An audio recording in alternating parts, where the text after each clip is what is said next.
सती प्रथा का इतिहास। भारत में एक वर्जित अंतिम संस्कार प्रथा, एंटी संस्कार।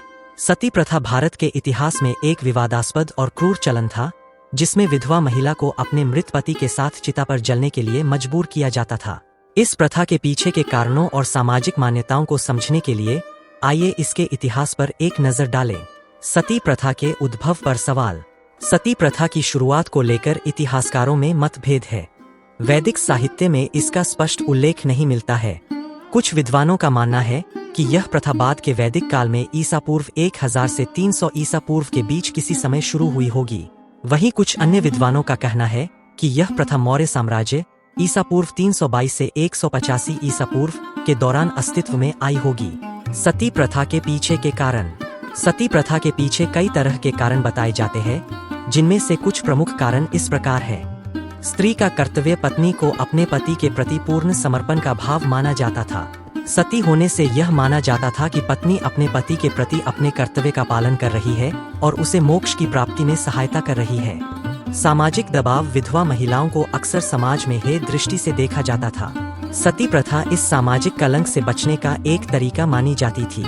वंश परंपरा की रक्षा। कुछ मामलों में सती प्रथा को परिवार की संपत्ति और वंश परंपरा की रक्षा करने का एक तरीका माना जाता था। विधवा को संपत्ति पर अधिकार से रोकने और संपत्ति को पिता से पुत्र तक निर्विघ्न हस्तांतरण सुनिश्चित करने के लिए यह प्रथा अपनाई जाती थी। सती प्रथा का विरोध। हालांकि सती प्रथा को एक आदर्श माना जाता था, लेकिन इसका हमेशा विरोध भी होता रहा। कई धार्मिक विद्वानों और समाज सुधारकों ने इस प्रथा को अमानवीय बताया और इसका विरोध किया। उदाहरण के लिए कबीर और रविंद्रनाथ टैगोर जैसे समाज सुधारकों ने अपने लेखन के माध्यम से सती प्रथा की कड़ी निंदा की। सती प्रथा का अंत। 18वीं और 19वीं सदियों में ब्रिटिश राज के दौरान सती प्रथा के खिलाफ आंदोलन तेज हो गया। ब्रिटिश ईस्ट इंडिया कंपनी ने 1829 में सती प्रथा को गैरकानूनी घोषित कर दिया।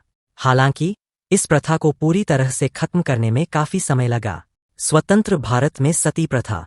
भारत के स्वतंत्र होने के बाद भी कुछ दुर्लभ घटनाओं में सती प्रथा के मामले सामने आए। इस प्रथा को पूरी तरह से खत्म करने के लिए 1987 में सती निवारण अधिनियम पारित किया गया।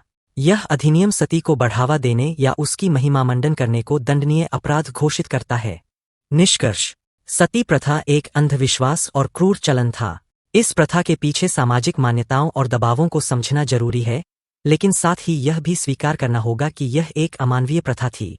आज के भारत में सती प्रथा लगभग समाप्त हो चुकी है, लेकिन हमें महिलाओं के सम्मान और अधिकारों की रक्षा के लिए निरंतर प्रयास करने की आवश्यकता है।